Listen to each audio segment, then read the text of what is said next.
جب 18ویں رات ہوئی تو اس نے کہا کہ اے نیک بخت بادشاہ، لڑکی نے کہا کہ میں نہایت خوبی سے جوان کو اپنی طرف مائل کرتی رہی یہاں تک کہ اس نے مجھ سے اقرار کر لیا، اور میں اس رات اس کی رانوں کے نیچے سوئی، اور مجھے یقین نہیں آتا تھا کہ مجھے کس قدر فرحت ہو رہی ہے۔ جب سویرا ہوا تو ہم اٹھے اور خزانوں میں گئے اور ہلکی اور قیمتی چیزیں اپنے ساتھ لے لیں اور قلعے سے اتر کر شہر میں آئے۔ یہاں ہم نے دیکھا کہ غلام اور ناخدا ہمیں ڈھونڈ رہے ہیں۔ جب ان کی نظر ہم پر پڑی تو وہ خوش ہو گئے۔ میں نے جو کچھ دیکھا تھا ان سے بیان کیا اور اس جوان کا قصہ اور اس شہر پر خدا کا قہر نازل ہونے کا سبب شروع سے آخر تک سنایا۔ یہ سن کر وہ حیران رہ گئے۔ لیکن جب میری دونوں بہنوں ان کتیوں نے مجھے اور میرے ساتھ اس جوان کو دیکھا تو میرے اوپر حسد کرنے لگیں اور طیش میں آ گئیں اور پوشیدہ مکر و فریب کرنے لگیں۔ اب ہم خوش خوش کشتی میں سوار ہوئے اور اپنی کمائی پر خوشی کے مارے پھولے نہ سماتے تھے، لیکن مجھے سب سے زیادہ خوشی اس جوان کی تھی۔ اب ہم ہوا کا انتظار کرنے لگے اور جوں ہی موافق ہوا چلی ہم نے بادبان کھول دیے اور روانہ ہو گئے۔ میری دونوں بہنیں ساتھ تو تھیں ہی اور ہم نے بات چیت شروع کر دی تو ان دونوں نے مجھ سے کہا کہ بہن، اس خوبصورت جوان کا تو کیا کرے گی؟ میں نے جواب دیا کہ میرا ارادہ ہے کہ میں اسے اپنا شوہر بناؤں۔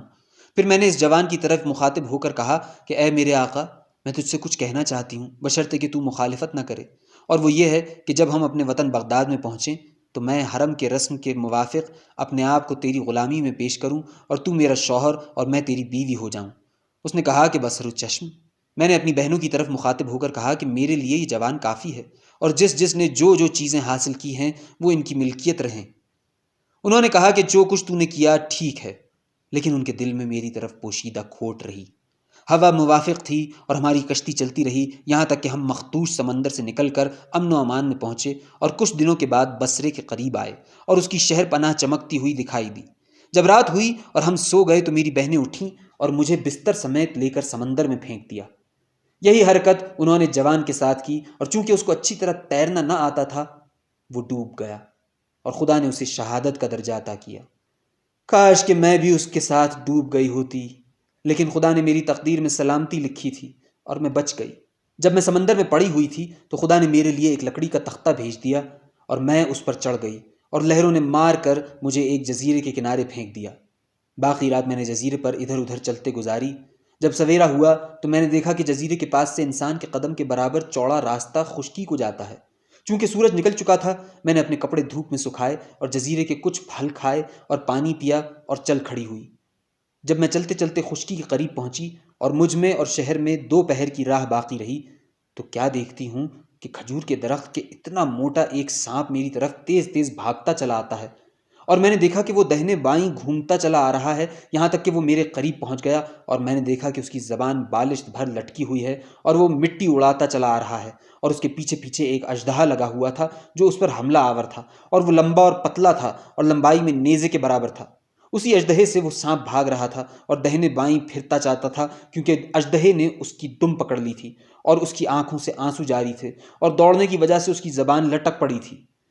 مجھے اس سانپ پر ترس آیا اور میں نے ایک پتھر اٹھا کر اژدہے کے سر پر دے مارا اور وہ فوراً مر گیا۔ اب سانپ نے 2 بازو کھولے اور ہوا میں اڑ گیا اور میری نظر سے غائب ہو گیا۔ میں بیٹھ کر اس پر تعجب کرنے لگی، اور میں تھکی ہوئی تو تھی ہی۔ مجھے نیند آ گئی اور میں اپنی جگہ پر سو گئی۔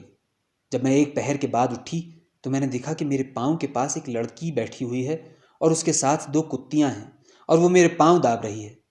مجھے اس سے شرم آئی اور میں اٹھ کر بیٹھ گئی اور اس سے کہنے لگی کہ بہن تو کون ہے؟ اس نے جواب دیا کہ کتنی جلد تو مجھے بھول گئی۔ میں وہی ہوں جس کے ساتھ تو نے بھلائی کی ہے اور نیکی کا بیج بویا ہے اور میرے دشمن کو قتل کیا ہے۔ میں وہی سانپ ہوں جسے تو نے اژدہے سے بچایا تھا۔ میں جنیاں ہوں اور وہ اژدہا جن تھا اور میرا دشمن، بغیر تیرے میرا چھٹکارا اس سے نہ ہوتا۔ جب تیری وجہ سے مجھے نجات ملی تو میں ہوا میں اڑ کر اس کشتی پر پہنچی جس میں سے تیری بہنوں نے تجھے پھینک دیا تھا، اور جو کچھ اس کشتی میں تھا وہ میں نے تیرے مکان میں منتقل کر کے کشتی کو ڈبو دیا اور تیری بہنوں کو کالی کتیاں بنا دیا، کیونکہ جو کچھ تیرے اور ان کے درمیان پیش آیا تھا وہ سب مجھ کو معلوم تھا۔ جوان تو ڈوب چکا، یہ کہہ کر وہ مجھے اور دونوں کتیوں کو اٹھا کر لے گئی اور میرے مکان کی چھت پر ڈال دیا۔ میں نے دیکھا کہ جو کچھ مال کشتی کے اندر تھا وہ سب مکان کے بیچ میں پڑا ہوا ہے اور اس میں سے ذرا سا بھی ضائع نہیں ہوا۔ اس کے بعد سانپ نے مجھ سے کہا کہ تجھے ہمارے سردار سلیمان علیہ السلام کی انگوٹھی کے نقش کی قسم ہے کہ اگر تو ان میں سے ہر ایک کو روز 300 کوڑے نہ مارے گی تو میں آ کر تجھے بھی انہی کی طرح کر دوں گی۔ میں نے کہا کہ بصر الچشم، اسی لیے اے امیر المومنین میں برابر انہیں اسی قدر کوڑے مارتی ہوں اور ساتھ ساتھ ان پر ترس بھی کھاتی ہوں، اور انہیں بخوبی معلوم ہے ان کے مارنے میں میری کوئی خطا نہیں، اور وہ میرا عذر قبول کرتی ہیں۔ یہ ہے میرا قصہ اور میری حکایت۔ راوی کہتا ہے کہ خلیفہ کو اس پر سخت تعجب ہوا اور دوسری لڑکی سے کہنے لگا کہ تیرے جسم پر جو مار کے نشان ہیں ان کا کیا سبب ہے؟